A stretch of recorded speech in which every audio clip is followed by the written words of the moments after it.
ni siku ya malimbuko, kwa sababu ni Jumapili ya kwanza ya mwaka.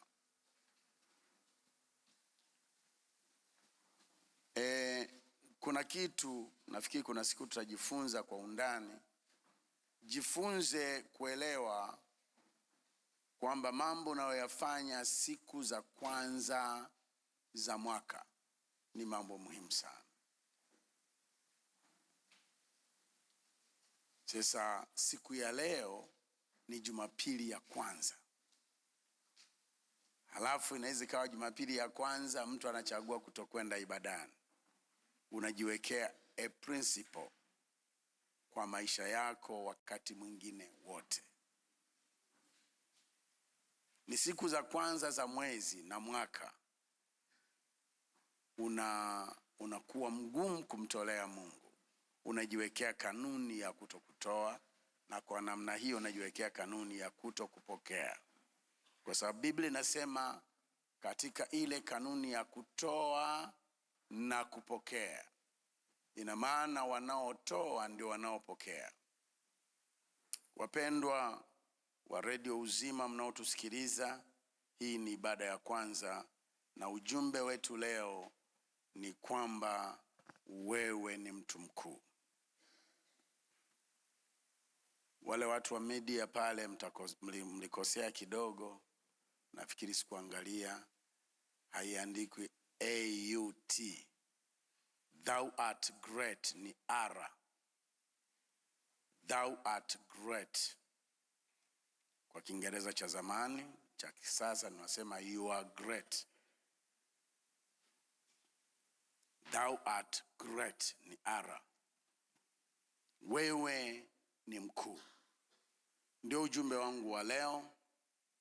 Una mambo mengi tunaweza kumaliza siku nzima, lakini nitajielekeza kwenye mambo muhimu zaidi, na siku nyingine tutaweza kuendelea kuona hoja kadhaa. Lakini tutumie maisha ya Ibrahimu kama case study, na andiko linalomhusu ndilo itakuwa andiko letu kuu. Kitabu cha Mwanzo sura ya 12. Kitabu cha Mwanzo sura ya 12, sura 3 za kwanza. Biblia inasema Bwana akamwambia Abraham, toka wewe katika nchi yako na jamaa zako na nyumba ya baba yako, uende mpaka nchi nitakayo kuonyesha. Nami nitakufanya wewe kuwa taifa kubwa na kukubariki na kulikuza jina lako. Kulikuza jina lako maana yake wewe utakuwa mkuu, kwa maana nalikuza jina lako mpaka ifike hatua uwe baraka. Sio kwamba nakubariki tu, na kufanya uwe baraka. Nami nitawabariki wakubarikio, na akulaanie nitamlaani, na katika wewe jamaa zote za dunia watabarikiwa. Bwana Yesu asifiwe sana. Huyu ndiye tunayemjua kwa jina la Ibrahimu. Ndiye tunayefahamu ni baba wa imani. Ndiye baba wa taifa la Israeli, lakini pia ndiye baba kwa mfano wa kanisa la Yesu Kristo. Kwa maana Wagalatia 3 mstari wa 7 unasema, Wagalatia 3 mstari wa 7 unasema kwamba, Wagalatia 3 mstari wa 7 Biblia inasema, fahamuni basi ya kuwa wale walio wa imani, hao ndio wana wa Ibrahimu. Kwa hiyo ina maana ya kwamba wewe uliyemwamini Yesu akawa Bwana na Mwokozi wa maisha yako, wewe ni mtu wa imani, na kama ni mtu wa imani, basi wewe ni mwana wa Ibrahimu. Si mwana wa Ibrahimu kimwili kama Wayahudi, ila wewe ni mwana wa Ibrahimu kiroho. Katika wale watoto waliokuwa naambiwa wanao watakuwa wengi kama mchanga wa bahari, hao ndio wana wa Ibrahimu wa mwilini. Lakini wanao watakuwa wengi kama nyota za mbinguni. Angalia uone kama unaweza kuzihesabu. Hao ndio wana wa rohoni wa Ibrahimu, na hao ndio kanisa la Yesu Kristo. Bwana Yesu asifiwe sana. Bwana Yesu asifiwe. Wana wa Mungu ni wana wa imani. Lakini angalia mstari wa 9. Basi hao walio wa imani hubarikiwa pamoja na Ibrahimu aliyekuwa mwenye imani. Yaani matokeo ya ile imani ya Ibrahimu ndiyo yale yale atakayotokea kwenu mnaoamini.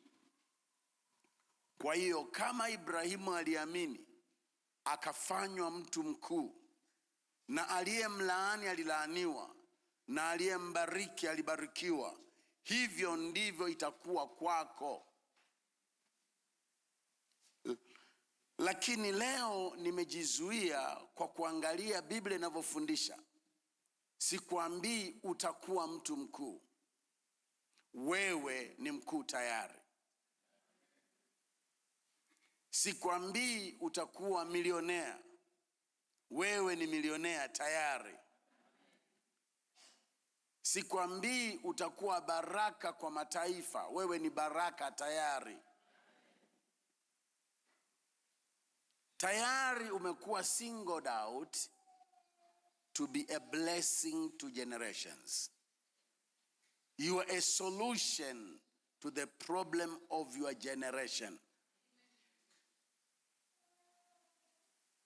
Wewe ni majibu ya matatizo ya jamii yako unayoishi nayo, kizazi ulichoko. Kama Musa, Mungu amekutunza usife. Mungu amekutunza ajali ile isikuondoe. Mungu amekutunza surua ile uliopata isikuondoe. Malaria ile ulioipata isikuondoe. Matatizo yale ulioyapata yasikufute duniani.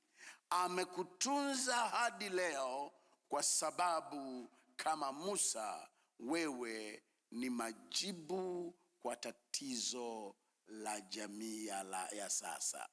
Ni majibu kwa kizazi chako. Wewe hapo. Kwa nini watu wengi wa Mungu wanaambiwa maneno mengi ya ahadi? Mengine wanayasoma kwenye Biblia, mengine wanatamkiwa na manabii, mengine wanapata kwa mafundisho, lakini wanajikuta kwamba hayatimii. Inakuwa kana kwamba watumishi wa Mungu walikuwa wanafanya tu motivational speaking. It was in the word of God. It was just sociology. It was just psychology. Lakini sikia, wanachokuambia watumishi wa Mungu sio saikolojia, ni neno la Mungu. Na kama ni neno la Mungu, lazima litimie. Lakini kuna mahali tunakosea. Kuna mahali tunakosea. Na ndilo somo langu siku ya leo. Mtume wa kanisa letu Profesa Danstan Haule Maboya ameutangaza mwaka huu kuwa ni mwaka wa ukuu. Maana yake, kwa walimu itakuwa ni kazi kulifundisha kanisa lielewe ukuu. Kwa manabii itakuwa ni kazi walete ufunuo wa kulifanya kanisa la Mungu liwe na ukuu. Kwa mitume itakuwa ni kazi waliaminisha kanisa kwa habari ya ukuu. Na mimi nimechukua sehemu ya kazi hiyo leo, siku ya kwanza ya mwaka 2026, kukuambia wewe, sio kwamba unangoja kuwa mtu mkuu mpaka hatua fulani na hatua fulani zifanyike uwe mtu mkuu, na kukumbusha wewe tayari ni mtu mkuu. Wewe ni mtu mkuu. Hebu sema, mimi ni mtu mkuu. Sema tena, mimi ni mtu mkuu. Ukuu unaozungumzwa hapa ni huu wa duniani. Acha kuyafanya mambo magumu na mazito ya kiroho ambayo wakati mwingine unashindwa kuelewa. Ni ukuu wa hapa duniani. Yaani, mfano unakuwa rais, mfano unakuwa askofu, mfano unakuwa na moja ya huduma 5. Wewe ni mtume, wewe ni nabii, wewe ni mwalimu, wewe ni mwinjilisti, wewe ni mchungaji, wewe ni mtu mkuu. Au unakuwa mwanasayansi uliyegundua majibu ya matatizo ambayo dunia nzima imeshindwa kuyafanya. Wewe ni mtu mkuu. Umeanza kutegemewa na familia yako, unategemewa na kanisa lako, unategemewa na taifa. Wewe ni mtu mkuu. Ndio ninachozungumza. Pengine umekuwa kama Ronaldo, timu yako na taifa lako na kutegemea kwenye upande wa mpira.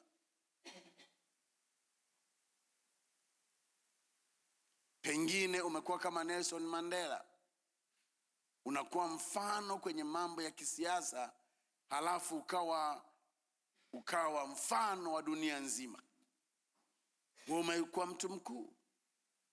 Umekuwa kama Nyerere, aliyeweza kuongoza taifa hili la kimaskini bila kutafuta kujinufaisha binafsi. Paka wenzetu wa Katoliki wanataka kumfanya awe mmoja wa watakatifu. Sasa hivi yuko bado kwenye daraja la mwenye heri. Kuna siku atatangaza mtakatifu Nyerere. Huu tu ni mfano. Mtu mkuu naye mzungumza ni wa namna gani? Waweza ukawa mkuu kwenye eneo la siasa, waweza ukawa mkuu kwenye eneo la huduma, waweza ukawa mkuu kwenye eneo la biashara, waweza ukawa mkuu kwenye eneo la viwanda, waweza ukawa mkuu kwenye eneo la ufundi, waweza ukawa mkuu kwenye eneo la science, waweza ukawa mkuu kwenye eneo la uongozi ndani ya kanisa, waweza ukawa mkuu kwenye eneo la uongozi kwenye serikali na mashirika yake. Wewe, lakini sasa, mbona sasa hivi wewe ni kama mtu duni? Hakuna hata mmoja anayekuangalia kwa juu, wote wanakuangalia chini. Kama ni eneo la fedha, wewe ndiye unayeomba usaidiwe. Hakuna hata mmoja anatamani uwe kiongozi wao. Hauna hata kitu cha kuonyesha watu watamani. Lakini umeokoka. Hata unapotafuta kushuhudia watu wamjue Yesu, wanarudi na kusema kama kuwa na Yesu ndio hivi, bora mimi sijaokoka. Hawaoni cha kutiwa moyo nacho. Ndicho nataka leo tujifunze, tukapate kuelewa. Unafanyaje? Inakuwa kuwaje? Siri ni nini? Ili hayo ninayoambiwa ni yangu kwa namna kama ya wakati ujao, au ni yangu na wakati mwingine nipata mafundisho kwa namna ya uongo, mpaka nifanye hiki, mpaka nifanye hiki ndio nifike. Hayo mambo nifanyeje? Ni namna gani nitayaona? Sasa turudi kwa maisha ya Ibrahimu. Unajua, Ibrahimu alikuwa ni mtu aliyezaliwa kwenye nchi ya watu wanaoishi kama unavyowaona Waafrika wanavyoishi, kwenye maeneo wanayoabudu mizimu, kwenye maeneo ambayo wanachonga masanamu wanayaabudu. Mara nyingi maeneo yenye masanamu ni maeneo yenye uchawi.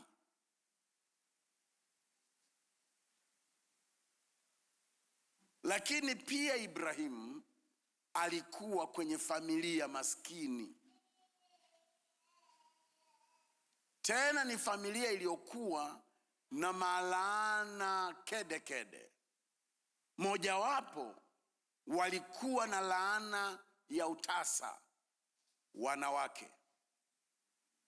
Najuaje? Sara ni wa ukoo ule ule, alikuwa tasa. Rebeka ni wa ukoo ule ule, alikuwa tasa. Raheli alikuwa wa ukoo ule ule, alikuwa tasa. Ulikuwa ni ukoo wenye mambo fulani fulani, na kujua kwamba walikuwa ni watu wa namna fulani, ndiyo maana Laban alikuwa mchawi. Soma vizuri Biblia yako utaona Labani alikuwa mchawi. Na kama Yakobo asingelikuwa na neema ya Mungu, Yakobo angewekwa msukule. Binti yake Raheli akachukua masanamu ya baba yake aliyokuwa anayatumia kwa uganga na uchawi.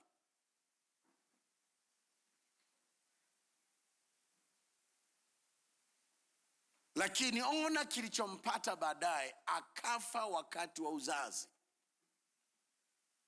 Haukuwa ukoo ambao eti kwamba hawa ni watu walioonekana kwamba sijui ni vipi. Maisha ya Ibrahimu yamebadilika, yakawa ni mfano kwetu, na tunaona ni mtu aliyejaa baraka za Mungu badala ya laana.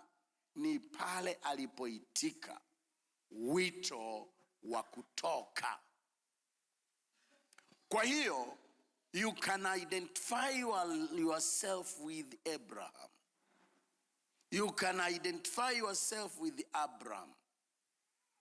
Alivyokuwa ndivyo wengi wetu tulivyokuwa. Baba ni mganga, baba ni mchawi, bibi ni hivi, huyu naye ni vile. Ndivyo maisha ya Ibrahimu yalivyokuwa, na ndivyo ilivyo kwetu. Lakini Biblia inasema, na tutaangalia neno baada ya neno. Bwana Yesu asifiwe sana. Angalia hiyo sura ya 12.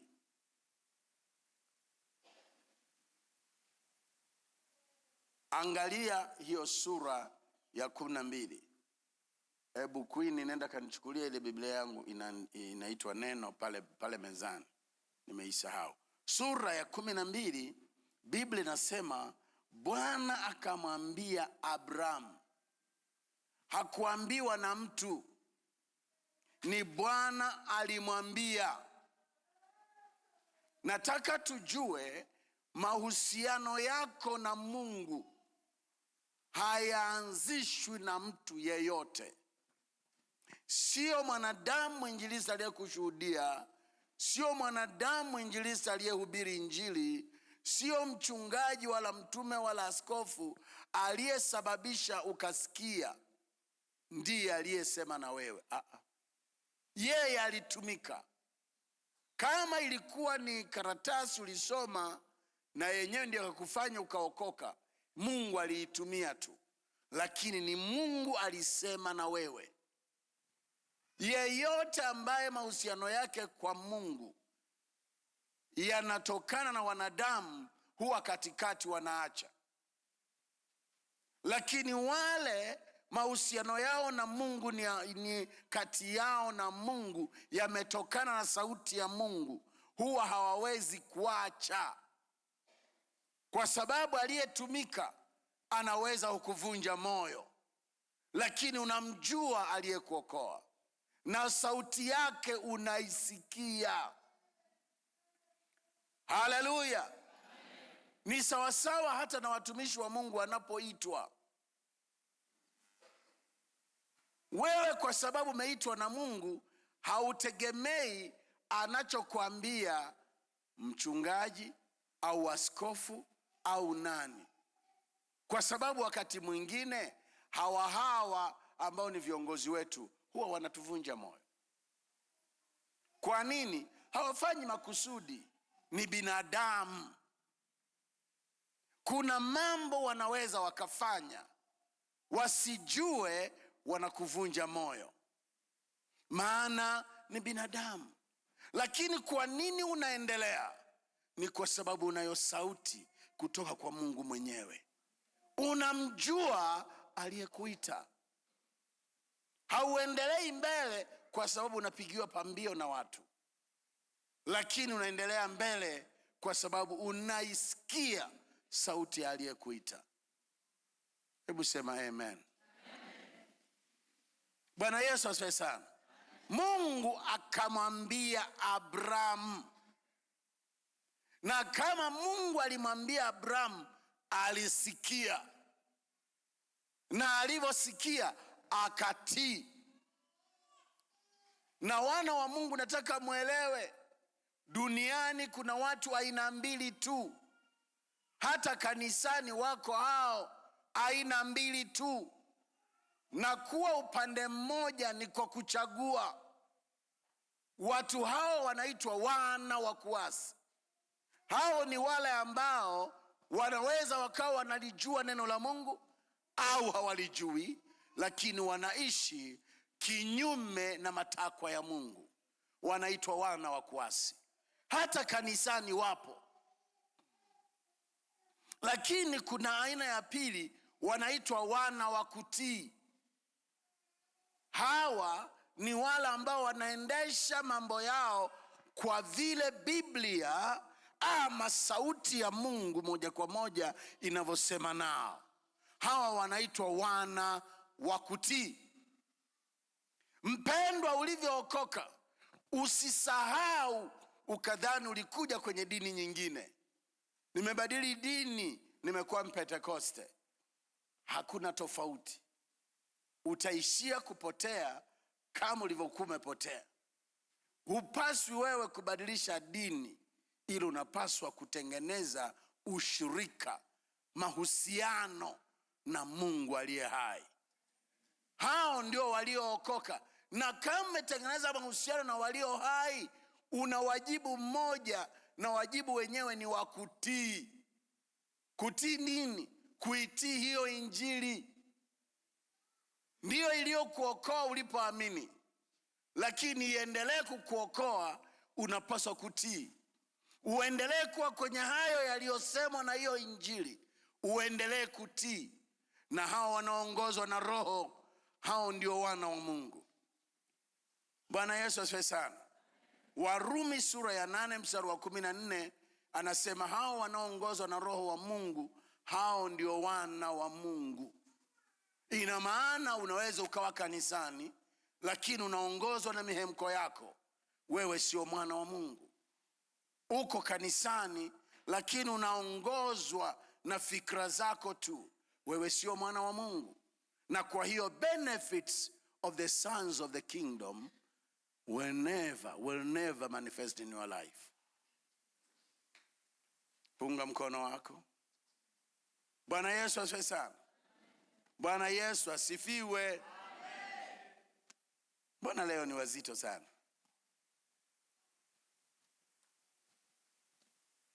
Bwana Yesu asifiwe. Amen. Katika kitabu cha Warumi hicho hicho sura ya 16 mstari wa 25 tutasoma mpaka 26. Biblia inasema, sasa na atukuzwe yeye awezaye kuwafanya imara sawasawa na injili yangu na kwa kuhubiriwa kwake Yesu Kristo, sawasawa na ufunuo wa ile siri iliyositirika tangu zamani za milele, ikadhihirishwa wakati huu kwa maandiko ya manabii, ikajulikana na mataifa yote kama alivyoamuru Mungu wa milele, ili waitii imani. Imani haiaminiwi tu, imani inatakiwa pia kuitii. Ili uwe mwana wa kutii badala ya kuwa mwana wa kuasi. Muulize mwenzako, wewe ni mwana wa kutii au mwana wa kuasi? Mnafundishwa kanisani ukitaka kuoa unafanyaje? Na ni kwa neno la Mungu, sio mila za mchungaji.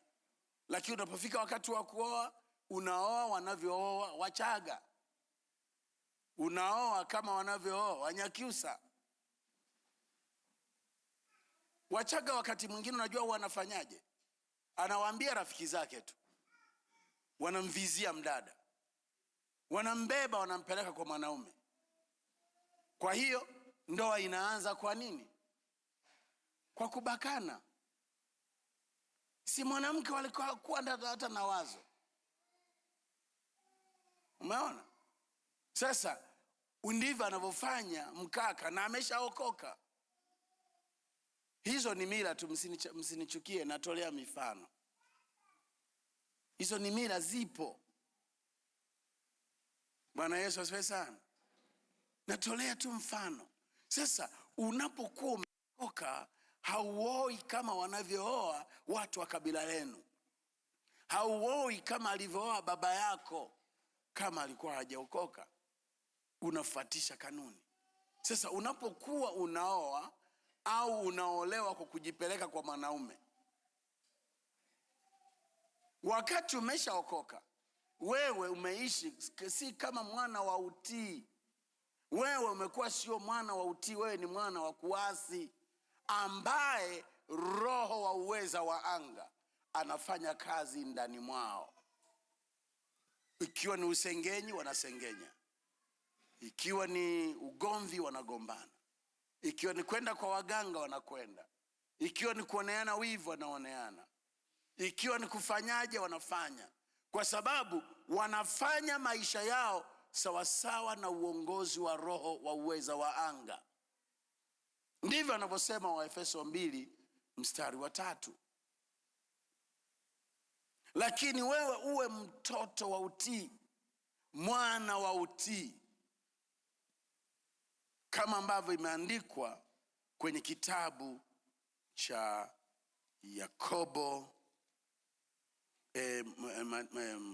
Petro, kama ilivyoandikwa kwenye Petro wa kwanza, naona sura ya kwanza mstari wa 14. Kama watoto wa kutii. Wewe ni mtoto wa kutii, usiwe mtoto wa kuasi. Hata unamtumikia Mungu kwa kanuni za mtoto wa kutii. Unajua kuna wakati mwingine tunafanya mambo mazuri lakini kwa njia potofu. Kwa mfano, kufungua kanisa ni jambo zuri, lakini ukilifungua bila ridhaa ya mchungaji wako, umeifanya jambo jema kwa njia potofu, na hiyo kanuni itaendelea kwenye maisha yako. Ni kanuni ya uasi. Wewe sio mtoto wa kutii. Biblia inasema hivi pia katika waraka wa kwanza wa Petro sura ya 4 na mstari wa 17, anasema, kwa maana wakati umefika wa hukumu kuanza katika nyumba ya Mungu, na ikianza kwetu sisi, mwisho wao wasioitii Injili. Kumbe injili inatakiwa mtu aitii. Sasa turudi kwa Ibrahimu. Ibrahimu alitii. Aliposikia sauti ya Mungu alitii. Ndicho kinachofanya mtu aokoke na ule wokovu uonekane dhahiri kwenye maisha yake. Ulisikia mahubiri na yale mahubiri yalikuwa injili ya kweli, ndiyo maana ukaokoka. Lakini udumu kwenye wokovu, lazima uendelee kutii hicho kinachoitwa injili. Ndicho kinafanya watu wanatoka kwenye dini zao kubwa nzuri, wanakwenda kwenye vikanisa. Wakati mwingine tulikuwa tunaenda kusali mashuleni, lakini umetoka kwenye cathedral, umetoka kwenye ibada inayoendeshwa na majoho na uvumba na nini, ibada nzuri, kuna mziki mzuri, unalia. Lakini unaenda kwenye kanisa unakuta hata kinanda hamna, wana ngoma tu, wakati mwingine hata ngoma hawana. Umetii. Hukusema baba yangu sio dini yake, sio dini ya mama. Ukatii sauti, ni Mungu alisema na wewe. Na wengine katika kwenda huko, baadaye Mungu akasema na wewe, utanitumikia kwa nafasi ya mwinjilisti, utanitumikia kwa nafasi ya mchungaji, utanitumikia kwa hivi na vile. Ukatii pia. Wewe ni mtoto wa kutii. Nisikilize kwa makini. Ibrahimu utakavyotii hilo, ukatoka kwenye nchi ya baba yako, ukatoka na kwenye nyumba. Leo nataka niwatafsirie maana ya nyumba. Sisi watu wa psychology tunaita nyumba is a set of teachings, is a set of beliefs, is a set of beliefs held for too long in that family. Ndiyo inayo define nyumba. Nyumba ni mafundisho. Nyumba ni imani walizonazo nyumba ile. Nyumba ni mila walizozishika kwa muda mrefu. Nyumba ni utaratibu wa maisha walionao. Tukioa tunaoa vile, tukifanya kazi tunafanya namna ile, tukisomesha hatusomeshi watoto wa kike, tunasomesha watoto wa kiume. Tukisomesha tunasomesha mtoto wa kwanza. Mtoto wa kwanza akisha kuwa na nguvu ndipo awasomeshe wadogo zake. Ni nyumba. Lakini Mungu anamwambia Ibrahimu, toka kwenye nyumba ya baba yako. Maana yake achana na yote uliofundishwa, akili yako ifanywe upya. Unlearn what you know. Start learning new things. Anza kujifunza mambo mapya. Sasa nataka nikuambie, Ibrahimu alivyotii, hilo neno likatimia. Wewe na wewe ulivyoiamini injili, hilo neno limeshatimia, na wewe ni mtu mkuu. Lakini kwa nini ukuu wako haudhihiriki? Haudhihiriki kwa sababu kwa sehemu, baadhi ya mambo ya nyumba yenu bado unayaenzi. Baadhi ya mambo uliofundishwa na bibi na babu, uliofundishwa na shangazi, uliofundishwa na mama mkubwa, uliofundishwa na baba mdogo, bado unayaenzi. Tunajuaje unayaenzi hivyo? Vile unavyokaa na mke wako, hukai naye kama Biblia inavyosema. Vile unavyokaa na mmeo, hukai vile Biblia inavyosema. Vile unavyoendesha ibada yako, hueshi kama Biblia inavyosema. Ina maana bado hujatoka kwenye nyumba ya baba yenu. Nataka nikwambie, ili ukuu ulioko ndani mwako udhihirike, anza kuwa mtu wa uelewa. Tafuta maarifa ya kimungu. Lakini kuna mambo mengine hayatakuwa tu maarifa yale yanayopatikana directly kwa Biblia, maarifa mengine. Lakini cha kwanza ni maarifa ya kimungu. Watu wameokoka lakini hawana maarifa ya kibiblia. Huwezi ukafika mbali. Hata wachungaji, mchungaji anakuwa mchungaji, Mungu amemwita ndio, lakini hana maarifa. Na unatakiwa ukahubirie watu ambao wenyewe pia wanasoma Biblia.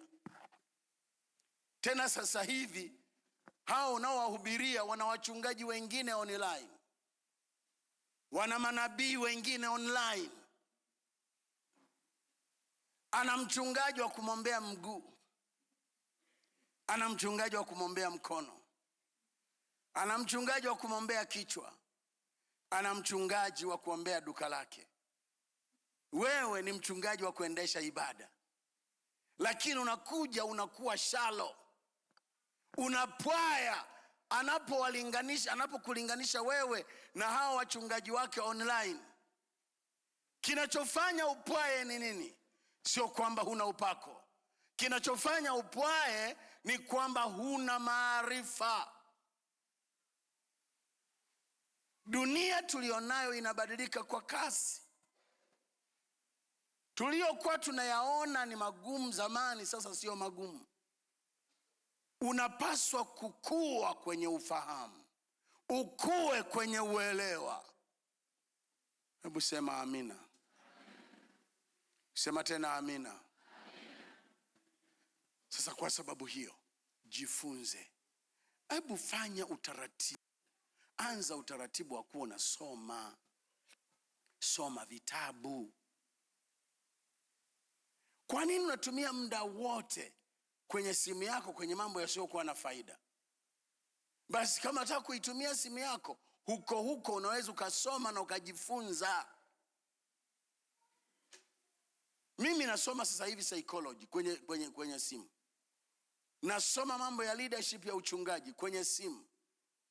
Nasoma vitu vingi, hata Biblia yenyewe naisoma kwenye simu. Nakutana na watu wanazuoni waliobobea kwenye mambo mengi. Ufahamu nilionao leo sio ule niliokuwa nao miaka 10 iliyopita. Ninaendelea kukua.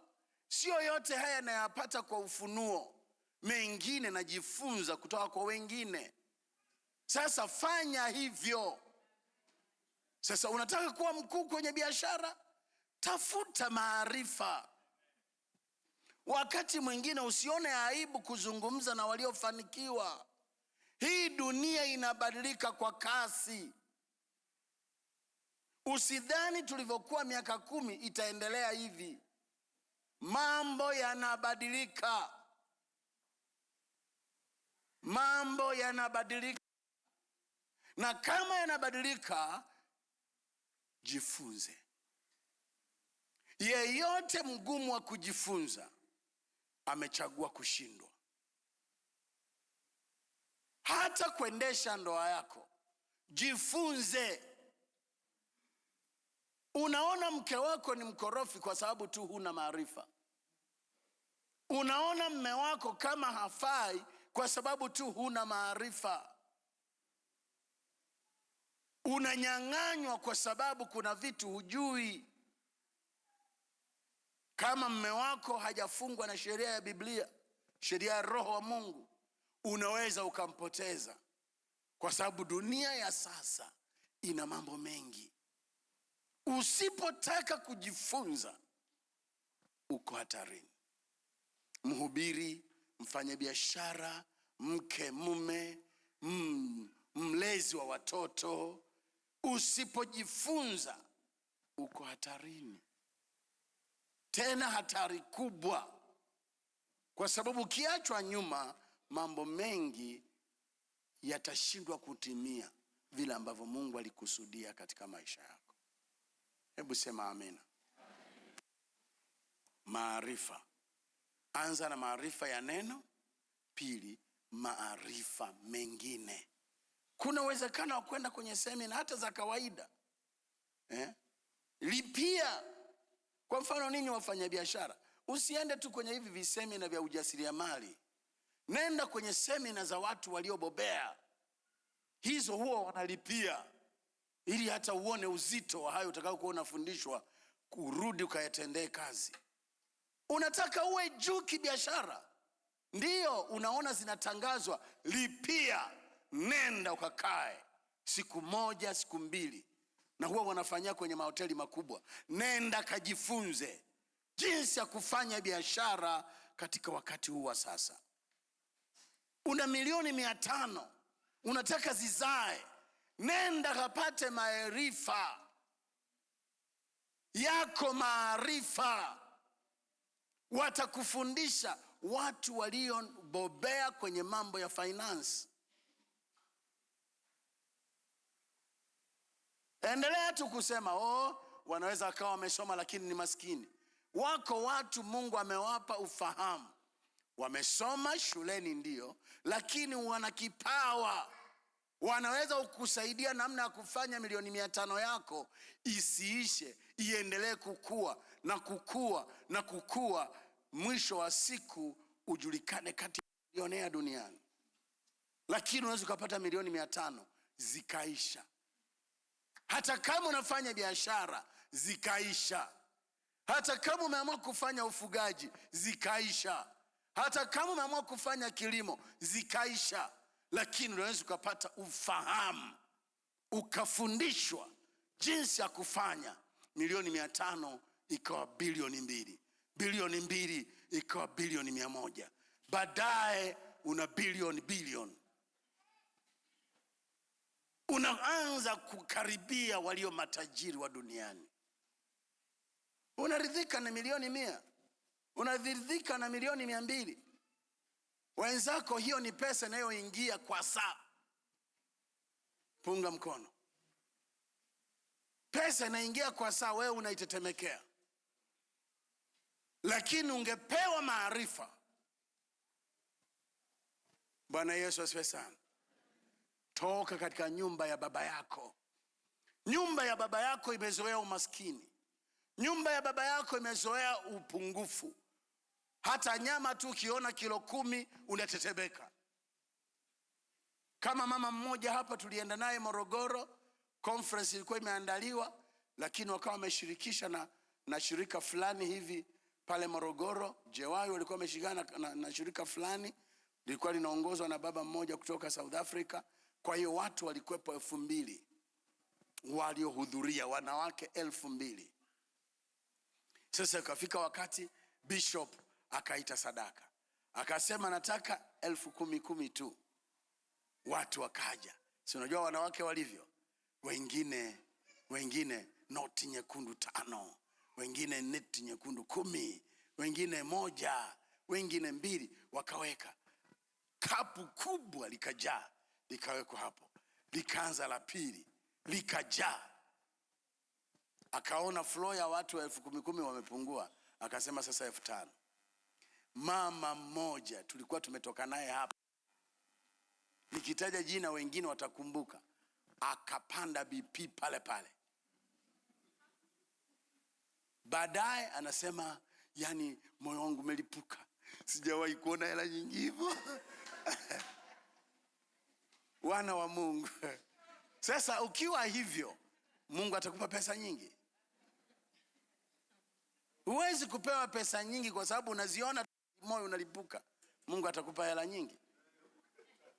Bwana Yesu asifiwe sana. Bwana Yesu asifiwe.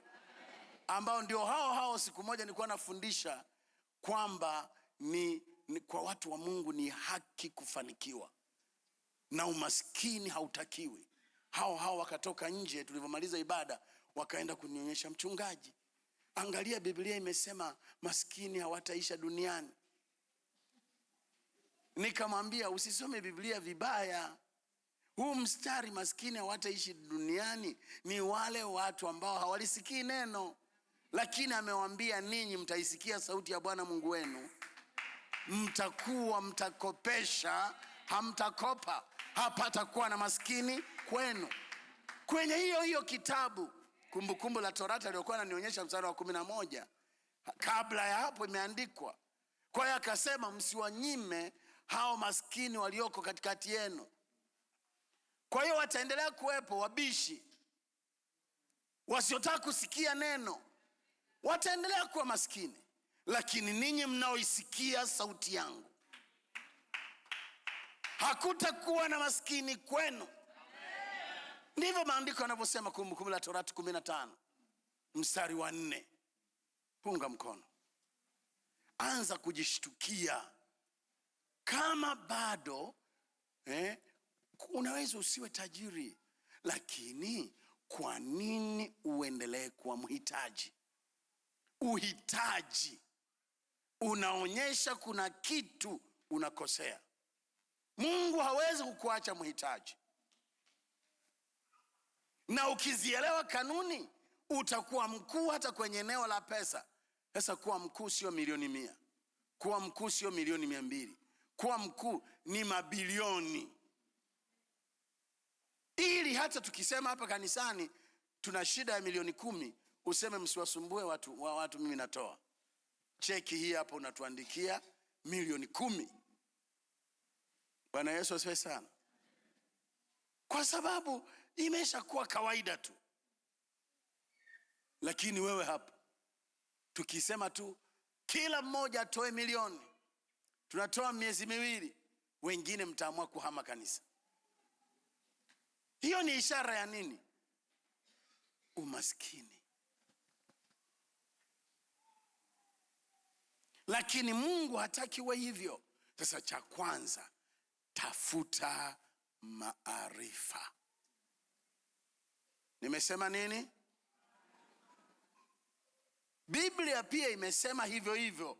Waraka wa pili wa Petro, waraka wa pili wa Petro, waraka wa pili wa Petro sura ya 1, neno linasema, tutaanza mstari wa 3. Kwa kuwa uweza wake wa uungu umeshatukirimia vitu vyote vipasavyo uzima na utauwa, kwa kumjua yeye aliyetuita kwa utukufu wake na wema wake mwenyewe. Mstari wa 4, tena kwa hayo ametukirimia ahadi kubwa mno. Kwa ukiziona ahadi kwenye Biblia ni ili yatimie ya mstari wa 3, kwamba tupate vitu vyote vipasavyo uzima na utauwa. Unaishi mjini hapa, unahitaji gari, unahitaji nyumba, unahitaji pesa za matumizi. Hayo yote umekirimiwa. Sasa unapokuwa hunavyo, kuna tatizo hapo. Biblia inaendelea kusema, ili kwamba kwa hizo mpate kuwa washirika wa tabia ya uungu. Mungu hakutaka kuokoe uwe tu mdini ya Pentekoste, mdini ya Assemblies. Anataka uwe mshirika wa tabia ya uungu, yani uwe kama Mungu. Hui Mungu lakini kama Mungu. Unatembea commanding authority divine. Sio umeokoka unaonewa na mapepo. Umeokoka unalogwa unalogeka.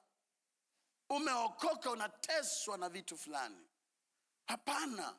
Wewe umepewa hizo ahadi kubwa mno tena za thamani, ili uwe mshirika wa tabia ya uungu. Kwa hiyo utakuwa binadamu lakini sio wa kawaida. Kama Samsoni wanamfunga, kamba zinakatika. He is a partaker of divine nature. Kama Petro namfunga gerezani, anatoka bila milango kufunguliwa. He is a partaker of divine nature. Kama Yohana wanamdumbukiza ndani ya mafuta yanayochemka, haungui wala hafi, because he is a partaker of divine nature. Ni mshirika wa tabia ya kiungu.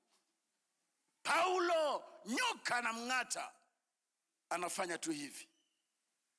Nyoka anadondokea kwenye moto, hamdhuru chochote.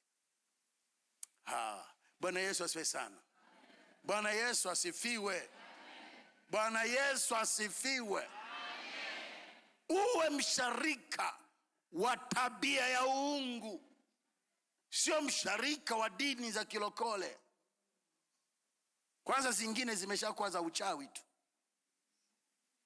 Uwe msharika wa tabia ya uungu, a partaker of the divine nature, ukitembea na nguvu ya Mungu. Ndivyo maandiko yanavyosema, lakini anasema naam. Na kwa sababu hiyo, mstari wa 5, kwa sababu hiyo mkijitahidi sana kwa upande wenu, katika imani yenu tieni na wema. Unamwamini Mungu, ongeza na wema. Watu wengine wanakuwa wameokoka, ila kwenye upande wa wema sifuri. Unakosea. Uwe mwema. Hebu sema, natakiwa kuwa mwema. Wema ni kwamba unawaona watu ambao unaweza ukawa msaada kwao, uwe msaada kwao. Wewe wokovu wako ni wa namna gani? Unataka tu wewe ndio usaidiwe, ila wewe kusaidia wengine hutaki. Ndio maana unabaki chini. Uwe na wema. Imani yako ongeza wema, na juu ya wema weka maarifa. Haleluya. Ni mwema kwa mume wako. Akija unamvua viatu, akija unampokea koti. Lakini isiishie hapo, uwe na maarifa. Bwana Yesu asifiwe sana. Uwe na nini? Njia ya kwenda kwenye moyo wa mmeo ipo kupitia tumbo lake. Sasa jifunze njia mbalimbali kupika. Chakula unachompikia ni chake tu, halafu nakitamkia maneno. Mnawaachia mambo haya wachawi tu. Wewe tamkia chakula unachokipika kwa ajili ya mume wako, kibarikiwe. Akikila nikumbuke mimi tu. Halafu anaanza kula. Umepika kichache, anakula mpaka anamaliza. Chakula kinaleta roho, kwa sababu wewe ni mtu wa Mungu. Roho inayomwingia ni roho ya Mungu, roho ya kukupenda. Ni zaidi ya limbwata. Hata msemi haleluya wakati mimi nawapa, au mnaona nawaambia maneno, nawafunga fix, nawafunga kamba, si ndio? Punga mkono. Wanawake mlioko hapa wenye waume, unajifunza kupika. Sio unapika mtu anaangalia hivi, anaona nyanya ile pale, kitunguu kile pale, akila taladha haieleweki. Jifunze. Unaona huwezi, nenda kwa mtu, mwambie, mume wangu anapenda chapati lakini chapati zangu hazichambuki. Wewe unafanyaje? Anakuonyesha. Unarudi unajaribisha mpaka una perfect, halafu nampikia mume wako. Bwana Yesu asifiwe sana.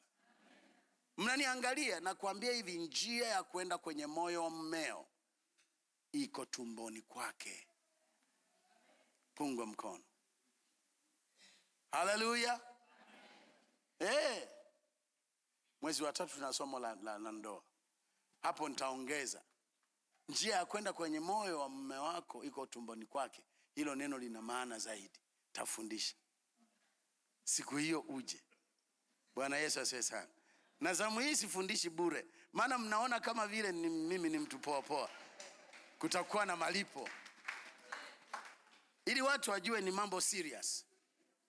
Bwana Yesu asifiwe sana. Au sikate tamaa, itakuwa bure, ila nitataka seriousness. Bwana Yesu asifiwe sana. Punga mkono wako.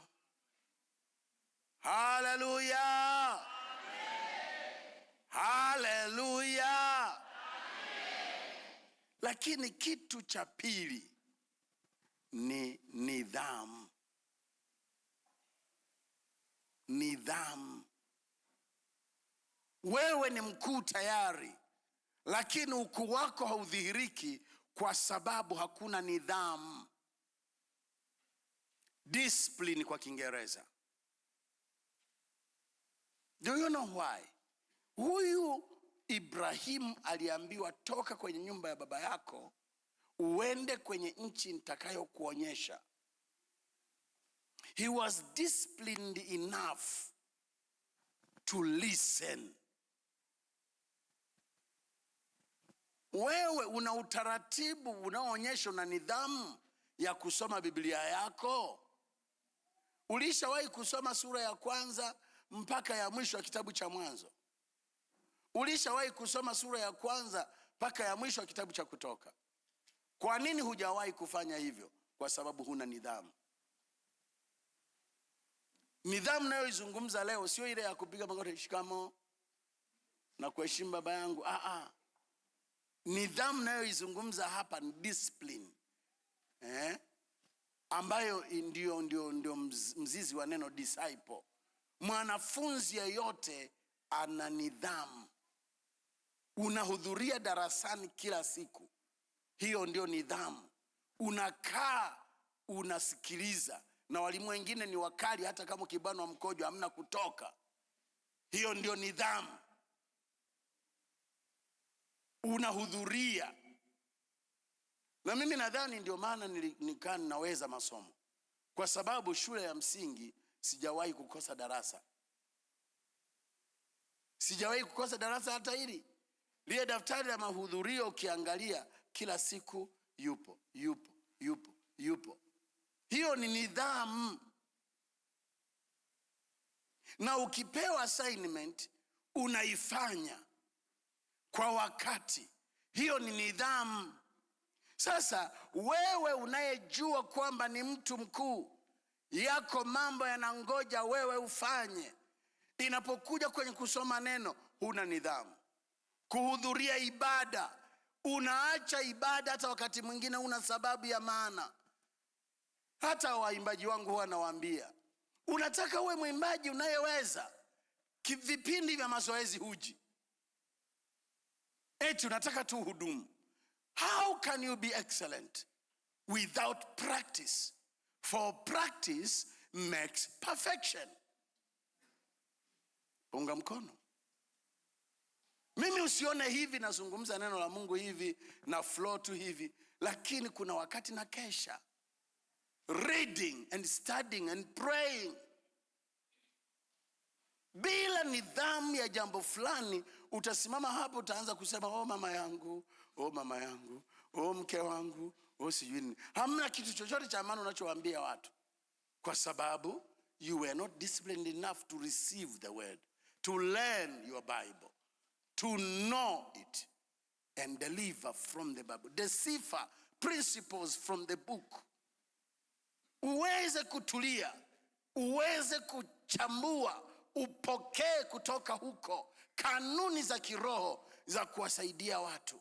Wakisikia yawe kweli ni mambo, sio tu alimradi umesoma mistari. Dar es Salaam waliniita nizungumze mambo ya ndoa. Mmoja wao akadiriki kusema, kwa kweli watu naenda kwenye semina za ndoa, wachungaji wanatufundisha tu mistari, hata hatuelewi inaweza katumikaje kwenye mambo yetu. Lakini leo ndio nimesikia Biblia ikiwa inafundishwa kwa namna practical, tunaelewa kumbe ndoa ndivyo ilivyo. Lakini unafikiri kufanya hivyo ni rahisi? Hata ukiamua kukopi kitabu cha mtu, yale maneno yatakuwa makavu, hayatakuwa yana integrate, hayatakuwa na dynamism. Lazima hata kama unasoma kitabu cha mtu, usome mpaka yawe ya kwako, na Biblia uisome mpaka ingie ndani ya moyo wako.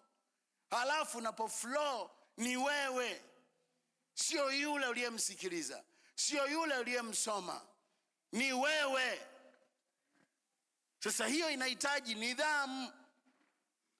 Unasoma mstari asubuhi, unasoma mstari mchana, unasoma mstari jioni, unaenda kwenye vitabu vingine, unaangalia wengine wanasemaje juu ya hicho, unarudi tena nasoma. Hivi mimi mbona naona kama wanachosema hawa sio? Hata asubuhi ya leo nilikuwa namsikiliza mhubiri mmoja, nikasema huyu sasa ametoka kwenye injili amerudi kwenye uganga. Bwana Yesu asifiwe sana. kwa sababu anawaambia habari, kuna mimea uichukue, kuna chumvi uchanganye, sijui kuna nini uweke mlangoni, halafu utamke neno la Mungu. Nikasema hivi, wale wanaotoka kwenye uganga na uchawi watajuaje tofauti? Hivi nguvu ya neno la Mungu imekuwa nyonge kiasi hicho mpaka tuanze kuchukua mimea fulani? Unajua, mimi nimetoka kwenye familia za wachawi, waganga. Sasa nikianza mambo hayo, siwe roho itanirukia, nitaanza kuwa mganga. Hivi mnaelewa ninachozungumza? Punga mkono wako. Bwana Yesu asifiwe sana. Kwa hiyo hii inakusaidia. Unasikia wengine wanasemaje, lakini unalinganisha na unachojua. Ni nidhamu. Hata pesa sio swala kiasi gani ulipata, ni swala la nidhamu kwenye matumizi. Sio kile unachoona unanunua. Sasa mimi kwa kujua kwamba nina udhaifu kwenye eneo hilo, huwa namtumia madamu hapa. Ukinipa 100,000 usidhani nitakaa nayo, nampa. Kwa sababu yeye ukishampa 100,000 halafu likatokea jambo kamwambia, bwana unaomba kale kaya, anakuambia hesabu kwamba haipo. Tulishapatana hiyo hela ni kwa jambo fulani. Ananisaidia. Mungu akubariki sana madam. Nidhamu ya kutumia pesa. Tatizo sio pesa ngapi umepata, tatizo nidhamu. Unatakiwa uanze kujifunza kutunza pesa. Hata kama umepata 100,000, kuna ugumu gani kubakisha 10,000? Kuna ugumu gani kubakisha 5,000? Lakini 100,000 yote unaipeleka sokoni, yote unaipeleka dukani. Unapata 500,000 yote unaipeleka dukani. Lini utakuwa na nguvu ya fedha? Lini utafika uhuru, utakuwa na uhuru wa kifedha? Huwezi. Nidhamu. Watu wanaitwa ni matajiri sio kwa sababu ya pesa zilizopita mikononi mwao, ni kwa pesa zilizobaki. Baada ya kula zimebaki ngapi? Baada ya kuvaa zimebaki ngapi? Utajiri wa watu hauangalii wamevaa nguo za thamani namna gani. Unaangaliwa account inasoma nini. Unaangaliwa mali zilizohamishika ni za thamani kiasi gani. Usiniangalie hivyo, anza kuelewa. Bwana Yesu asifiwe sana. Mtu mkuu ni mtu ambaye ana pesa. Linapotokea jambo si unahangaika, una mahali pa kuchukua kwa sababu na nidhamu. Lakini sio nidhamu tu ya kuweka, maana nako kusave hakukufanyi kuwa na nguvu. Lazima ujifunze kuzalisha. Save kwa malengo, ifikie lengo la kuzalisha kwa kiwango ulichotaka. Sio usave kwa malengo, ilikuwa 10,000 zimefika 300,000, sasa nikanunue TV. Hiyo ni bure tu. Punga mkono. Zimefika 30,000, angalau na mimi nikaonje Dodoma hoteli inafananaje. 0. Bwana Yesu asifiwe sana. Lakini sisemi hapana moja kwa moja. Wakati mwingine muonyeshe mke wako mambo matamu yakoje. Mpeleke mara moja. Bwana Yesu asifiwe sana. Siku moja nilimpeleka mke wangu Dodoma hoteli. Zamani sana, zamani. Bado mimi nakaa Morogoro. Nakuja hapa kuhudumu kwa muda tu. Kwa hiyo nikasema nimpeleke mke wangu Dodoma hoteli. Siku hiyo hata mpishi wao alikuwa hovyo. Chakula chenyewe kilikuwa kibichi. Si unajua unaweza kaenda hotelini lakini ubwabwa wenyewe haueleweki. Una kiini. Kula hivi, baadaye hela walizodai akaniambia, "Sasa wewe hizi hela situngetumia wiki nzima." Nikamwambia, "Usijali, tumekuja uonje mambo ya ukuu." Bwana Yesu asifiwe sana. Bwana Yesu asifiwe. Mara moja sio mbaya. Nenda tu hata ukanywe soda, ingaje soda kwenye hoteli kubwa ni 2,000. Usiende ukashtuka. Inakusaidia kwanza kujua kuzipata pesa pia zinatakiwa pia zipite, ndio zitakuja nyingi. Punga mkono wako, kwa sababu nako jamani, maisha ndio haya. Sasa wewe kila siku uishi maisha ya sisimizi, lakini unafanya kazi kama tembo. Unavokuja kula, unakula kama tusisimizi au panya.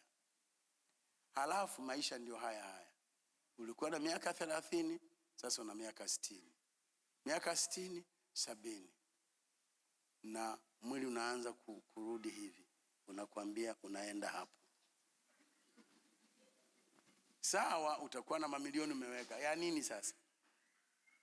Baada ya wewe kuondoka hapa duniani, ya nini? Ya watoto wangu, unajuaje watatunza kama ulivyotunza wewe? Inawezekana siku hiyo zote wakatapanya. Na ndio maana wana wa Mungu, mtumikieni Mungu pia kwa mali zenu. Msio wachoyo sana. Unajiwazia wewe tu, hiyo mali haina maana kama itabaki duniani baada ya wewe kuondoka. Mimi ningelikuwa wewe, nina mali nyingi, ninapokaribia kwamba hapa nakaribia, naandika wasia, hii mali lipewe kanisa. Kule unakoenda utapata thawabu kubwa zaidi kulikoni hii mali wapewe watoto wangu. Unajuaje watakuwa makini? Bill Gates aliwaambia watoto wake, jambo la kwanza, siruhusu mtoto wangu aolewe na mtu maskini. Kwa sababu mpaka awe maskini manaka akili yake na shida. Lakini kitu cha pili, wanangu msitegemee nitawarithisha mali zangu.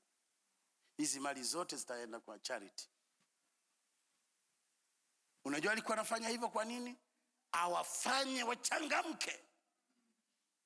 Mtoto unayemtafutia kila kitu anadhani hivyo ndivyo maisha. No. Learn to earn. Jifunze kupata, kutafuta ukapata. Hata kama we ni mwanamke, usijifunze kwamba pesa itatoka kwa mwanaume. Mwanaume akiwa hana ndio mdisi. Umdisi? Au hicho nimeongea Kiswahili wengine hawaelewi. Yaani umwache? Unakuwa ni yule wanaosema inapendwa pochi tu. Pochi ikiwa haiko unamwacha. Hapana. Bwana Yesu asifiwe sana. Bwana Yesu asifiwe. Kwa hiyo uwe na nidhamu. Nidhamu ya mambo mazuri. Lakini kwenye hilo la nidhamu, uwe na nidhamu ya kubadilisha maisha yako. Kuwa mtu mkuu ni kuvua vitu vya kale vinavyozuia ukuu wako, vinavyofanya ukuu wako usionekane. Kwa hiyo wewe unajielewa, acha mambo ya watu. Wewe mwenyewe unajielewa ni wapi wewe ni dhaifu. Mengine ni asiri, watu hata hawajui kama unaendaga kwenye kamari na unajua kamari ni dhambi. Mengine ni siri, watu hawajui. Huwa unafungua simu yako au kompyuta, unaangalia huko watu wanaofanya michezo ya ngono, unajichua. Na ndio maana hata huwezi kumridhisha mke wako, kwa sababu unajiharibu. Hii wala sitaona aibu. Wewe kijana wa kiume, ukipenda mambo haya, hata huo mkono wako wa tatu badala ya kuwa unakaa hivi, utakuwa unarudi ndani. Acha hayo mambo, ni dhambi, lakini ni hatari kwenye maisha yako ya ndoa. Lakini hutakuwa unasisimuka mbele ya mkeo, utaharibika. Lakini michezo hiyo hawafanyi wanaume tu, hata wanawake. Ndicho kinachofanya hufurahii mume wako. Sasa hilo msiniangalie vibaya wazazi, kwa sababu hawa watoto wenu nani atawaambia? Bwana Yesu asifiwe sana. Kujichua ni dhambi mbaya, inaharibu kile utakachokipata wakati wa ndoa halali. Punga mkono. Bwana Yesu asifiwe sana. Kwenye lile somo la wanaume niliwaambia mwanaume ni nguvu. Hasa ukiwa mwanamume huna nguvu, inakuwaje? Lakini unamaliza na kuharibu nguvu zako kwa kujichua. Acha. Kwanza ni dhambi. Usidhani dhambi ni kwenda tu kwa mwanamke. Unavyofanya hivyo ni dhambi. Unamkosea Mungu. That is infidelity. Yaani ni kukosa uaminifu kwa ndoa yako. Umeolewa haujaolewa, umeoa hujaoa, bado kuna mme anakuja, bado kuna mke anakuja. Umekuwa si mwaminifu kwa mme wako ajaye. Hatukuoni na wanaume, lakini kumbe unajiridhisha, unatenda dhambi. Usifanye hivyo. Ndiyo maana akili yako haiwi sharp, kwa sababu naijaza mambo yasiyofaa. Ndiyo maana moyo wako hauvuti pesa, kwa sababu akili yako naijaza mambo yasiyofaa. Pesa inakuja inavutwa na moyo. Nataka niwaambie wale mlio na mke na mume, shirikianeni vizuri, ndio pesa itakuja. Mnavyogombana, mwingine kule, mwingine kule, mwingine anaenda kulala chumba kingine, mnazuia pesa, mnaleta umaskini. Pendaneni. Punga mkono. Halafu watoto wenu wanavyoona mnapendana waziwazi, mnapanda kitu chema kwao. Bwana Yesu asifiwe sana. Kama huna mume, hujafanya makusudi. Hili nalolisema halikuhusu kwa upande wa sasa utaonyesha upendo kwa mume yuko wapi. Lakini nazungumza juu ya wale walioolewa. Una mume, kwa nini umuonyeshe heshima? Muonyeshe heshima mbele za watoto wako. Hapo unapanda kitu chema. Muonyeshe kumtii. Kama una jambo, mkapambane chumbani, tena kwa sauti ambayo wao hawasikii. Maana watoto wenu wengine, niwaambie, wengine hamjui, huwa wanakuja taratibu, wanasikiliza kwenye mlango. Yaani watoto uliowazaa, mwingine yuko wa hivyo, anakuja pale mlangoni anasikiliza. Unashangaa tu ukitoka baba unaangaliwa jicho. Kumbe huwa unamnyanyasa mama yetu. Ngoja nikikua. Anakuwa akiwa na lengo la kisasi cha kumkomoa baba yake, kwa kuwa alikuwa anamnyanyasa mama yake. Onyesheni upendo. Wewe umeoa huyo mwanamke, hukulazimishwa. Umeolewa na huyo mwanamume, hukulazimishwa. Mpende na umtii. Wanawake, kazi yenu ni kumtii mume wako, kumheshimu. Muonyeshe heshima waziwazi. Hiyo ndio ndoa. Hata kama moyoni mwako kuna kajeuri, kaache. Muonyeshe heshima mume wako mbele za watu. Na hapo utakuwa unafundisha watoto watakao kuja kuishi vizuri. Sasa mnakumbuka story ya Bartimayo? Bwana Yesu asifiwe sana. Ipo kwenye Marko 10. Bartimayo ili aingie kwenye hatua yake nyingine, lazima avue mavazi aliyokuwa nayo, tena akayarulua.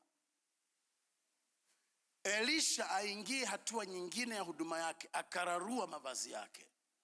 Hii ina maana kataa. Do not identify yourself with your past.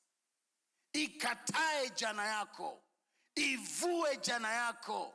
Inawezekana ukoo wenu ni ukoo wa watu maskini. Inawezekana ni ukoo wa watu wasio na ndoa. Inawezekana ni ukoo wa watu wasioweza shule. Inawezekana ni ukoo ambao hata mtu hawezi kupata tabaskeli. Wewe yavue hayo. Unayavua hayo kwenye maombi yako. unayavua hayo kifikra. Jaza fikra yako na fikra ya mafanikio. Hivi unaweza ukajua tu hapa kanisani. Kwa mfano sasa hivi tu nikiwaambia, haya njoni tumtolee Mungu. Watu ambao fikra zao bado wana identify na umaskini, ataleta 200 wakati mfukoni ana laki. Kwa nini? Unajua umaskini unamwambia ukitoa 10,000 wafa, umekwisha. Ni umaskini ndio unaomwambia hivyo. Hata akienda kuwekeza, 50,000 zote niziweke kwenye hii biashara, zikipotea naweka 10,000. Sasa ndio maana hukui. Yaani umaskini ni mbaya. Sinimapa mfano wa yule aliona pesa tu akatetemeka. Sasa chinja ng'ombe, utajua roho ya umaskini. Mtu anaona ng'ombe yule, manyama yote haya ni roho ya umaskini. Umaskini utauona wapi? Kwenye kupakua. Mruhusu apakue. Mtu atapakua lundo namna hii, wakati hawezi kula, anakula vijiko viwili, hawezi tena. Kilichomfanya apakue hivyo ni roho ya nini? Ndiyo inayomtesa. Hebu jipambanue nayo, ikatae. Na kwa namna hiyo usipende kupewa tu. Anza utaratibu wa kuwapa watu ili na wewe upewe. Anza utaratibu wa kuwa baraka kwa watu. Jamani, kutoa sio lazima utoe pesa.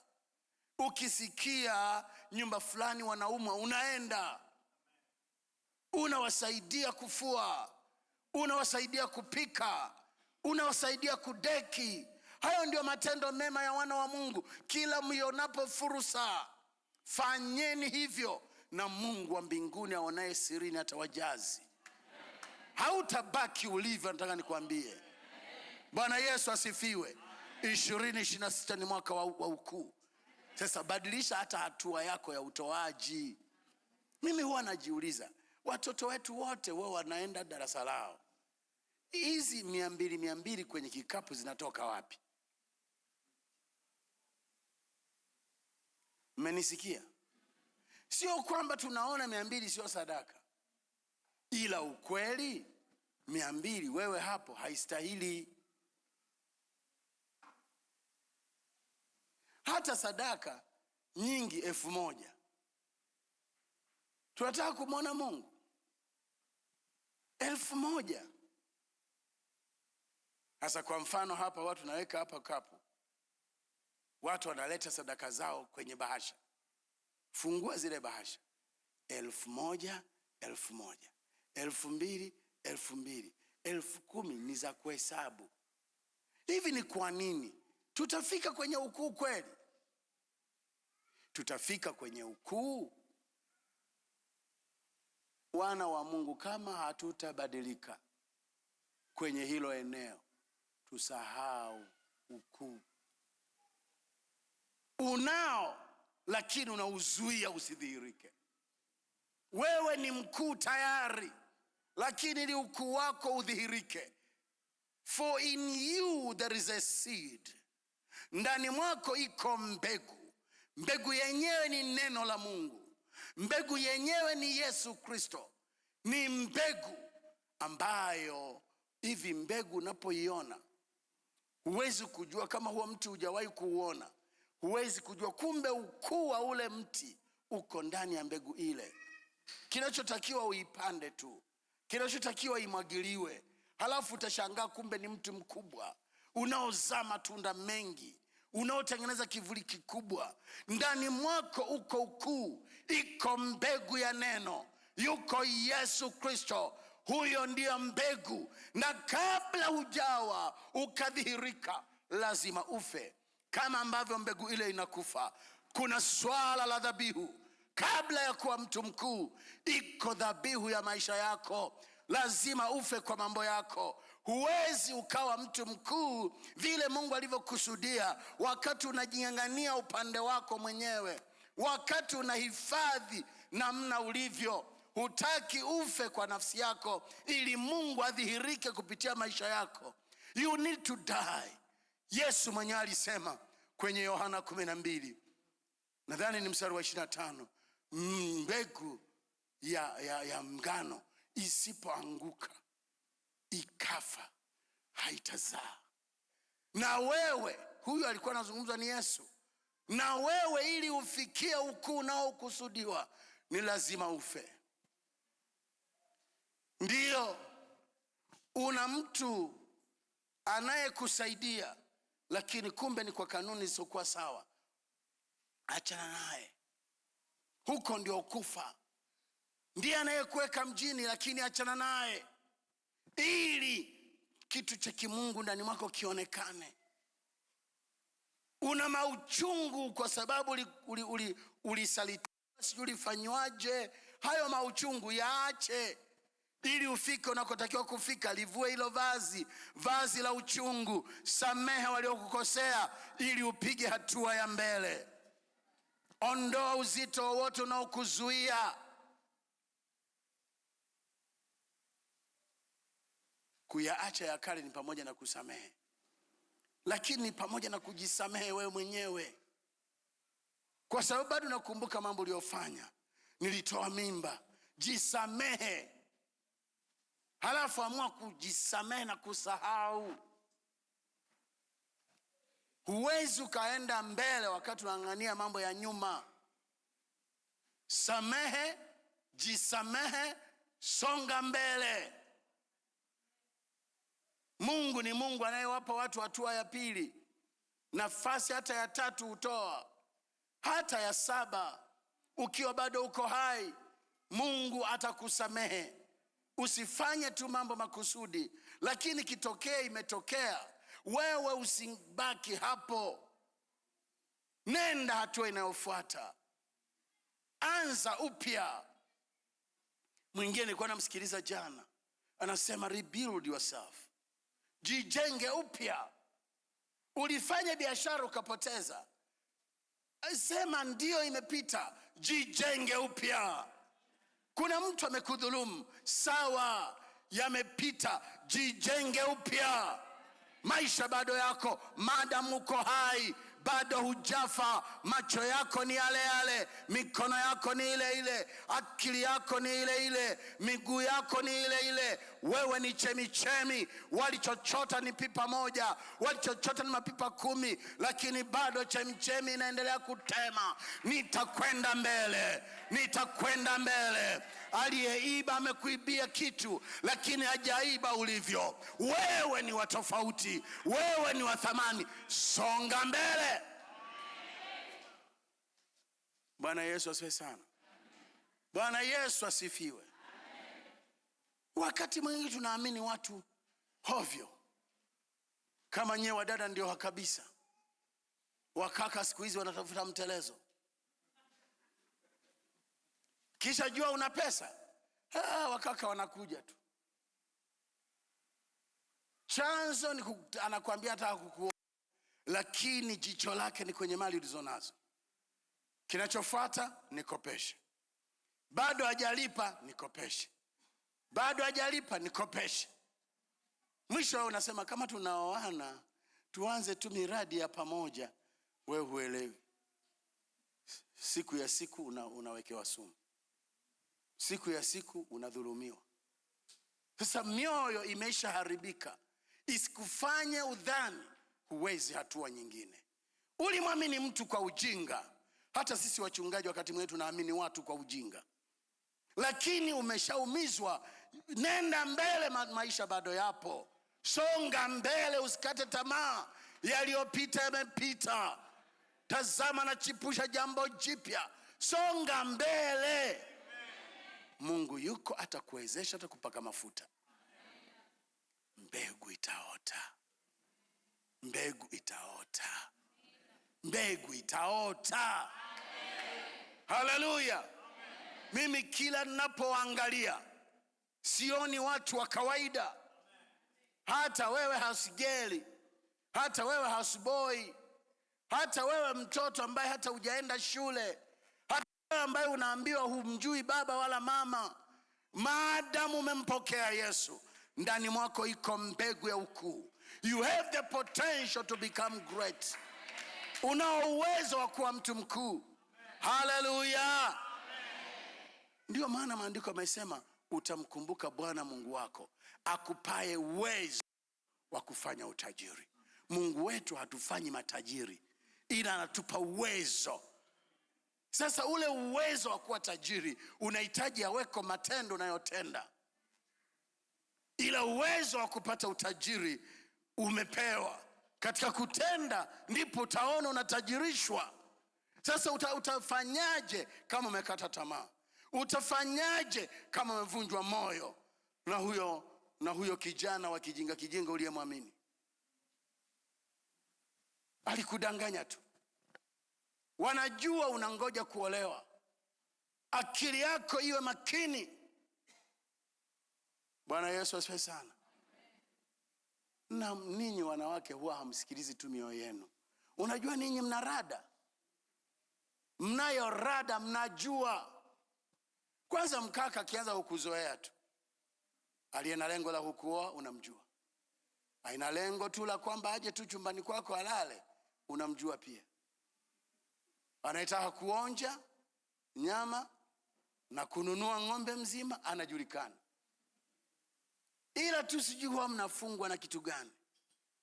Tumia huo moyo wako, kwa sababu yuko Roho wa Mungu. Utapambanua hawa wajanja nuksi. Punga mkono. Haleluya. Haleluya. Na sasa hivi sijui kuna nini. Yaani mwaka huu tutafanya maombi makali sana. Kwa nini sasa hivi wakaka wengi wanashindwa maisha? Hata shuleni wanaofaulu sana sasa hivi wadada. Wakaka hamna. Kwenye biashara wanaofanikiwa sasa hivi wadada, wakina mama. Wakina baba wanashindwa. Ni kwa nini? Hebu anzeni kujiuliza ninyi wakina kaka. Inawezekana mmependa kuwa Maserengeti kwa watu. Hebu sema no. Kama alivyosema, aliambiwa nani? Esau. Umekosea ndio, lakini siku utakaposema inatosha. When you shall say, I don't take it anymore, I will not take it anymore. When you shall be restless, you say, I will take it anymore. Ukajipurukusha, hiyo nira juu ya shingo lako itavunjika. Ni kweli nyuma ulikosea. Ni kweli jana umefanya mambo yanayohalalisha shetani kukaba maisha yako, kukaba uchumi wako, kukaba masomo yako, kukaba akili yako. Lakini ukisema haya, nimechoshwa na kupata 20 kwa 100. Nimechoshwa na kushindwa biashara. Nataka nianze kwenda juu. Utaanza kwenda juu. Biblia inasema ukisema I'm restless, sitaki hii hali tena, nimechoka nayo, ukainuka, kwa maana wewe ni giant. Lazima hiyo nira uliyoweka juu yako utaizidi. When you are to grow, your yoke, the yoke will break. When you become fat, your yoke will break. Sikilizeni wana wa Mungu. Hilo neno la Isaya 10:27, Isaya 10:27 linasema nira itavunjika utakapotiwa mafuta. Lakini tafsiri nyingine imesema utakaponenepa. Si umenenepa, shingo imekuwa kubwa, nira itavunjika. Kwa sababu ndani mwako yuko giant. Ndani mwako wewe ni jitu. Ukikataa chochote kitapasuka, kitaondoka, kitavunjika. Wewe unakubaliana na hali ulionayo.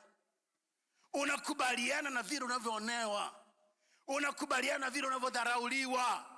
Hebu weka hasira ndani. Eti ni kijana wa kiume, saa 3 inafika bado hujaamka. Saa 2 inafika bado hujaamka. Saa 12 inafika bado hujaamka. Wewe unajielewa kweli? wakati watu wenye mali kubwa kama Bill Gates wanaamka saa 11. Wewe ambaye hata $100 mfukoni huna, unalala mpaka saa 12.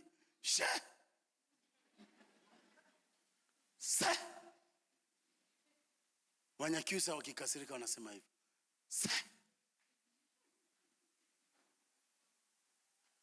Bwana Yesu asifiwe sana. Bwana Yesu asifiwe. Kanisa linawategemea. Sasa amkeni, fanyeni. Masuala ya kusema huna mtaji sio kweli. Yule kijana hapa alisimama, alishuhudia. Hakuwa na mtaji lakini alianza kazi ya kawaida ya mahindi, amejenga nyumba. Na kwanza aligharamia ndoa yake. Na ujue ameoa kule Kahama kwetu kule mahari yake sio ndogo. Ameweza kutoa. Na mdada alikuwa amemtishia kumwacha. Ndio maana akaanza kubabaika kwenda huku na huku. Kijana wa Kihaya. Amependa kale kamdada, nako ni kazuri. Lakini nilipompa maujanja akachomoka. Punga mkono wako. Mdada akanyosha njia. Hawa dada wala hawana shida. Wewe pambana mkaka, pambana. Wadada wa hapa wanatukata. Wakati mwingine wana haki zao. Wanawaona vile ambavyo mmekaa kiuchovu tu. Hata akili hawaioni mlionayo. Wanaona kabisa hata uwazi kesho upo tu. Sasa mdada mwenye akili atakukubalia? Jamani, mambo mengine tu tunasema ukweli. Yaani wewe upo tu. Unafanya kazi gani? Bwana najua.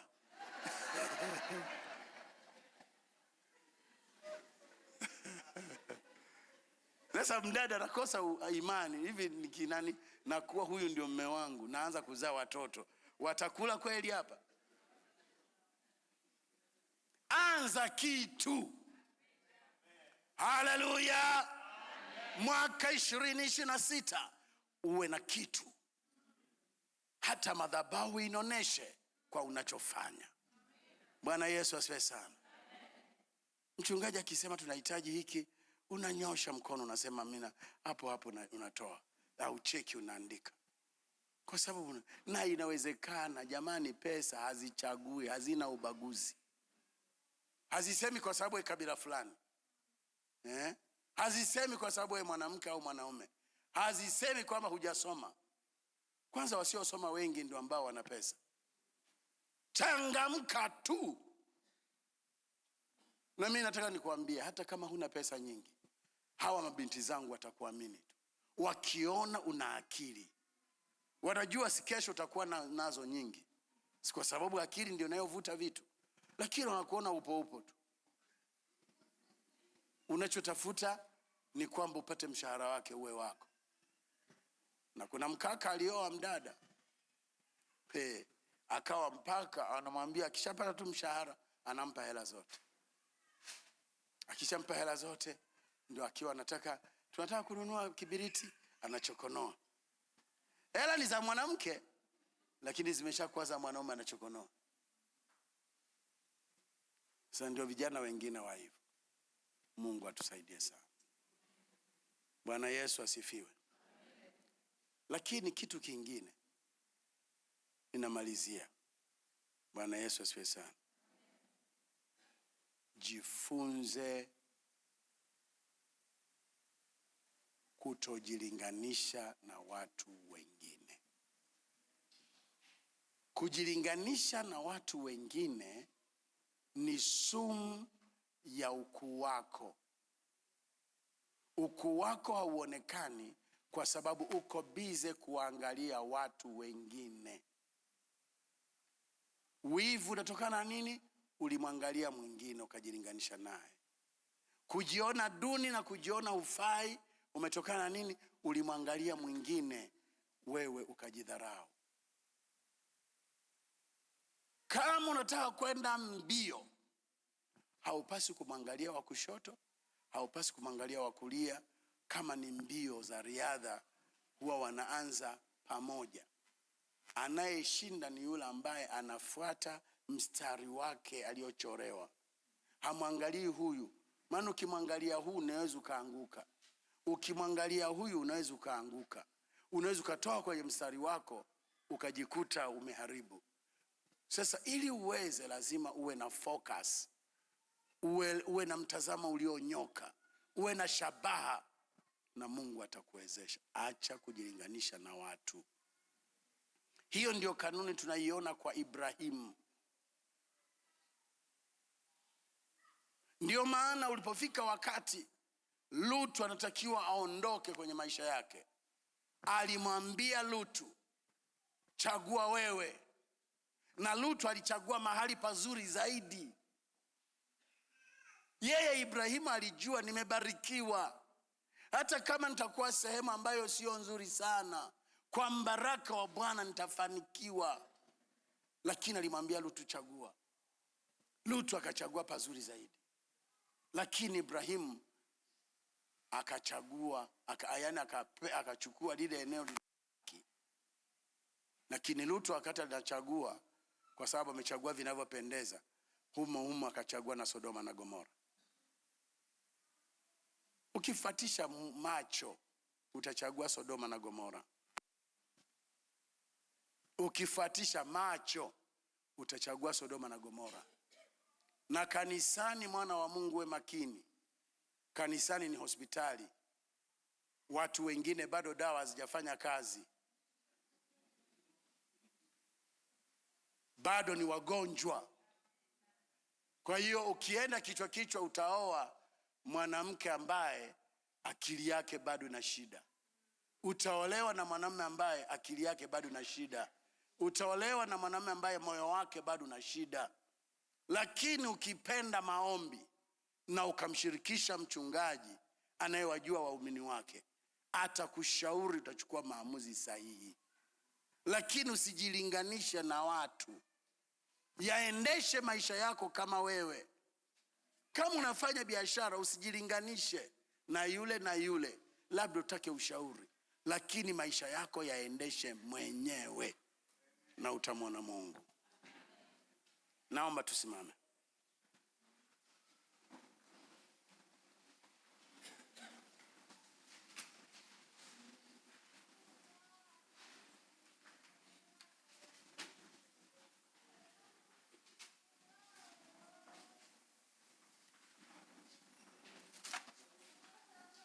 Bwana Yesu asifiwe. Takusomea maandiko haya kutoka kwenye kitabu cha Warumi, lakini nikiwa naangalia tafsiri ya neno.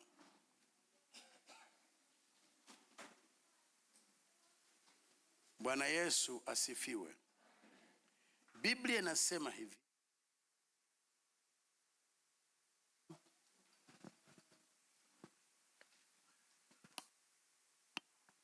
Sura ya 3, Biblia inasema hivi.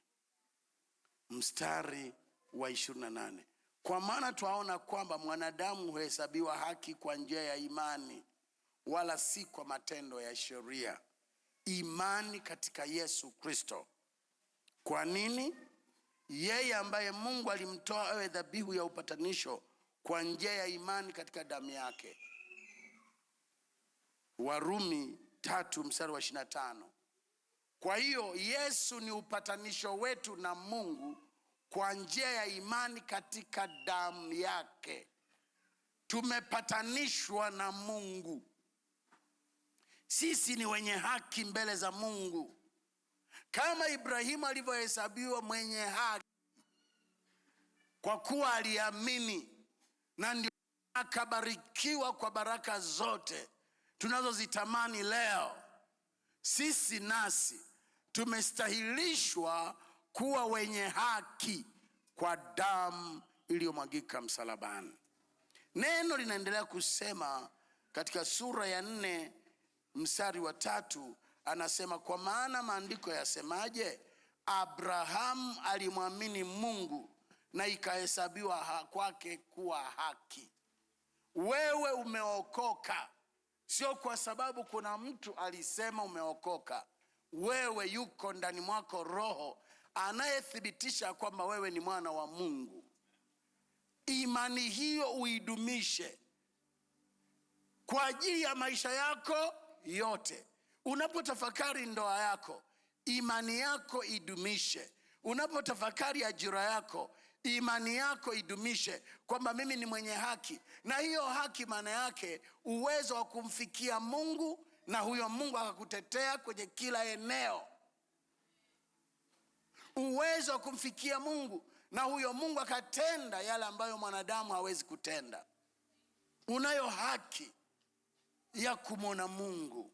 Sasa anaendelea kusema katika mstari wa 7, wamebarikiwa wale ambao wamesamehewa makosa yao. Acha kukumbuka dhambi zako. Wewe ulishasamehewa. Ambao dhambi zao zimefunikwa, wewe dhambi zako zimefunikwa. Heri mtu yule Bwana hamhesabii dhambi zake. Wewe ni mmoja wa wale ambao dhambi zako hazihesabiwi. Kwa sababu huhesabiwi dhambi, basi unahesabiwa haki. Kwa sababu huhesabiwi dhambi, basi unahesabiwa utukufu, unahesabiwa baraka, unahesabiwa nguvu, uweza, baraka, ushindi, unahesabiwa mema ya kimungu siku zote za maisha yako. Bwana Yesu asifiwe sana. Bwana Yesu asifiwe sana. Hebu sema, mimi ni mtu mkuu, ila nitajitahidi kuelewa neno la Mungu ili ukuu wangu udhihirike.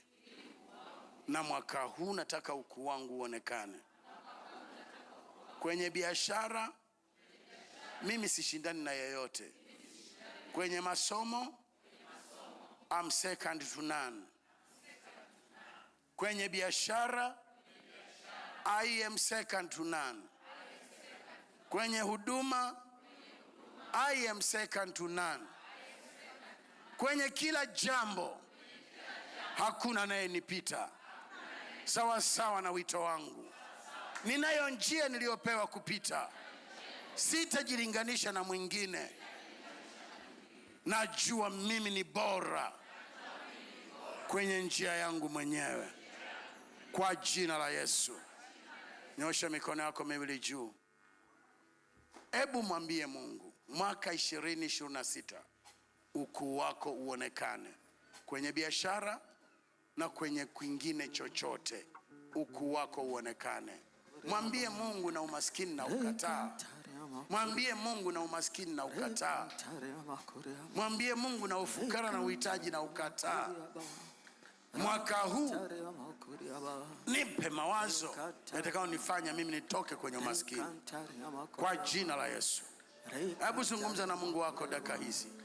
Rikatari bakosanda rekonda no la makunda kama ilabo oria bagozanda rebaganji na limayanda remezonda no la maguja gazinda yegoda ribagozanda rebegama ilabo rikatari bakosanda rebeka maikamba koshanda riara bagozika ori bakosanda rebeka mailabo rabababosaka rekotari bakoshanda rekonda no la makunda rekonda no la makurida rabakosanda rebeka mailabo oria bakashanda rensene meinda anderebe kama ilabo rababo sakanda na ramainda sakata rikatori bakosinda rekonda no la makurida.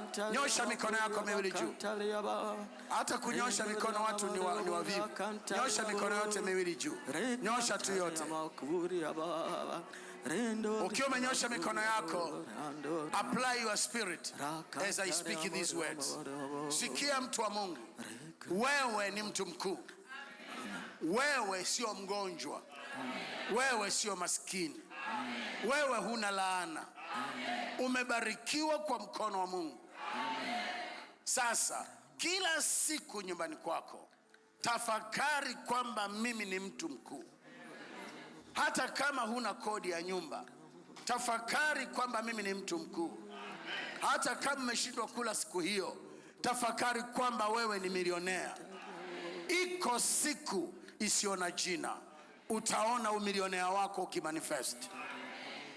Wanaodhani baadaye wataendelea kukimbiza kitu wasichokipata, wataendelea kufukuzia wasichokipata. Amini. Ibrahimu aliamini, toka nimetoka kwenye hii nchi mimi ni mtu mkuu. Amini. Umeshaokoka. Amini. Ndani mwako iko mbegu ya ukuu. Yuko Yesu Kristo, yuko Roho Mtakatifu, yuko Mungu mwenyewe, liko neno lake. Wewe ni mtu mkuu. Ukishaamini hivyo, ndio yale mawazo yatakuja ya biashara, ndio yatakuja mawazo ya kitu fulani, yatakwenda kuthibitisha ulichonacho.